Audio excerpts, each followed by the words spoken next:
to my channel. Right now I'm tacking up my mare Persephone for a quick little ride.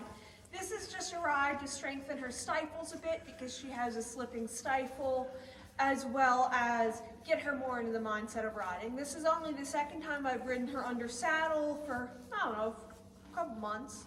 Though I have been riding her bareback a little bit more. But since I've started trotting her again, I have a saddle on because she has a bit of a bouncy trot being a standard bred.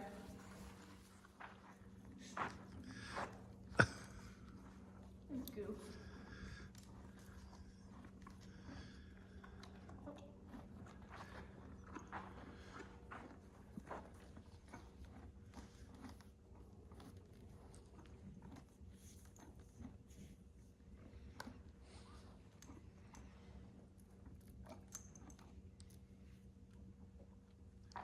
What kind of headgear are you using? I'm using a Dr. Cook's bitless bridle, and it kind of has this, Percy. She's trying to help me, but it just makes things harder. Girl, it's getting in your eyes. But it has like this cross under effect that kind of helps give you a little bit more control, but it does make it harder to give small and precise signals. I actually have a video on like bits, including some bitless bridles as well, like this one, and I explain a little bit more about the pros and cons of this bridle, but it works great for her and it fits her nice. So, you know, it is what it is. So today I'm going to be mounting her on her off side. We usually mount horses only from their left side, just because of tradition, but I'm switching it up a little today. It's good for them mentally and muscularly, so then you aren't always just ripping on one side of them. I like all of my horses to be led from both sides as well as be able to be mounted from both sides. Oh, that was not a very pretty mount, but that's okay. No one's judging. There we go. So tonight I'm just going to have a bit of a casual ride. If you can't see by me wearing boots that are not necessarily riding boots. And I have my whip with her because she does not like leg cues very much. I had her scoped for ulcers and everything. I just suspect that somebody used their leg pretty strong with her, so she prefers not to use that as my #1 way of speeding her up. Though I do use it to push her forward a little bit and into the bit or lack thereof, and then also to bend her around my leg. So whenever we're thinking about strengthening stifles, I like to use poles a lot, as well as any sort of hill work. And obviously we don't have hills in here because it's an indoor arena, as well as backing up. You can do shoulders in, launches in, all that. You just want them working off their mind. So a lot of the exercises I'm doing with her, I'm just starting with at the walk, because I want to get all those tendons and ligaments all strengthened up, especially in her stifles. So right now I have her doing a bit of a collected walk where she's on some contact, trying to push her into the contact a little bit, using mostly my hips and a little bit of my calf. Maybe my whip if I need to, but I don't seem to need to. And then we're going to start going over the poles. And whenever I go over the poles, I like to have her doing a free walk on a loose rein, kind of like that. We're drifting a little bit, the butt move to the outside a touch, there we go. Or her haunches, I guess, if you want to be all professional, but we're having a casual ride, so.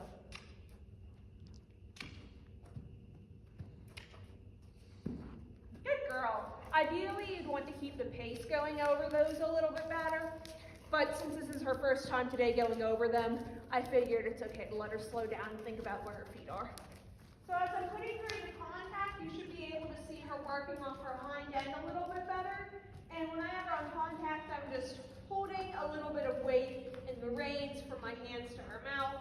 It's basically, it's kind of like talking to her hind end a little bit better, as well as just kind of compressing her a little bit. If you think of a horse like a spring, right now when you have them collected, she's a little bit compressed, and then whenever I let her relax and do a free walk, she's more extended.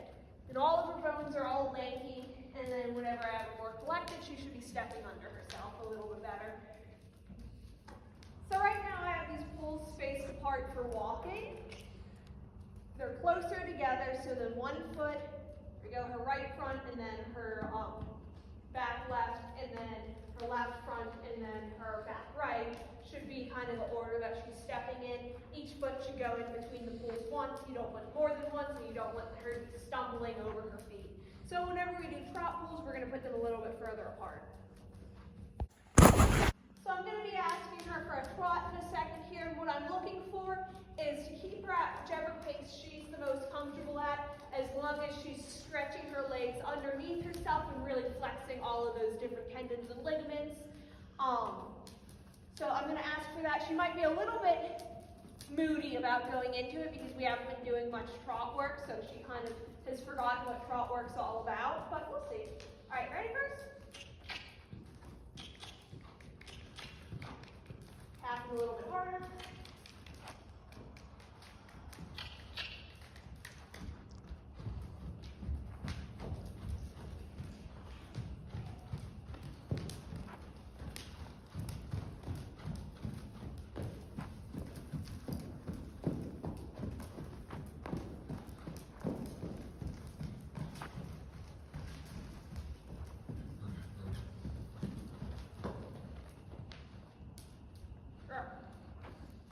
So you might have noticed that I was doing that in a 2-point position, which is whenever you're off the saddle a little bit.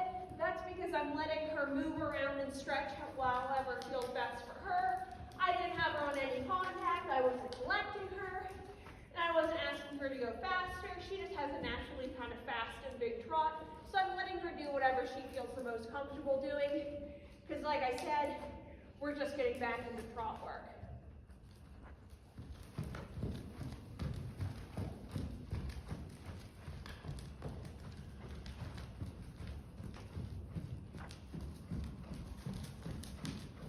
The only thing I can say about her at the trot is that I don't want her to get too on the forehand because she has a tendency to throw her head down and do that, and then she could trip.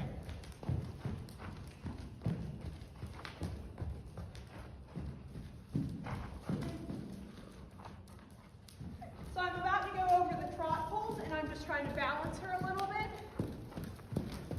Not let her bounce me quite as much. We're just going to do this once or twice.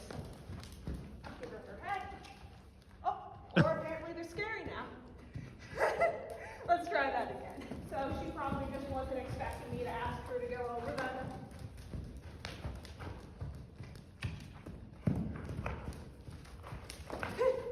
As you'll see, when we went over them that time, she did a tiny bit of a leap over that one. And then she kind of forgot where her feet are, as she likes to do a lot, because, yeah, you don't remember where your feet are ever. So she had a little trip right there. That's okay. We'll go over them one more time this way, and then we'll do them twice in the other direction and call it good. How's that sound, Perse?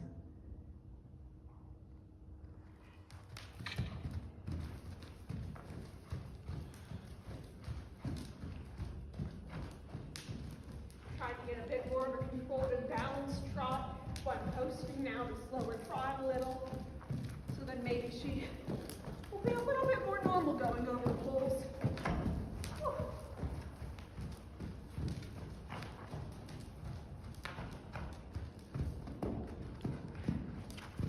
Why not? And then we're going to do it twice this way. So I'm going to try and sit up and kind of put my weight down a little bit so she knows that we aren't jumping, because she likes to jump everything. She likes to jump around poles and little tiny cross rails. She loves jumping. And she preferred that over trotting over things for one reason or another. She's a very scody standardbred. Most standardbreds I've heard of jump like antelopes, and she is no exception. So let's try this way.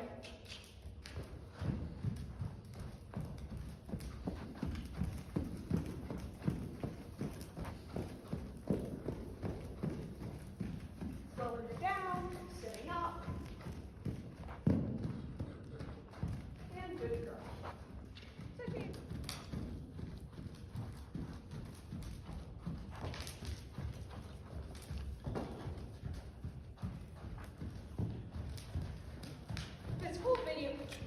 This whole video I've not really been paying attention to my diagonals because I'm going for more of a functional riding than a proper riding style.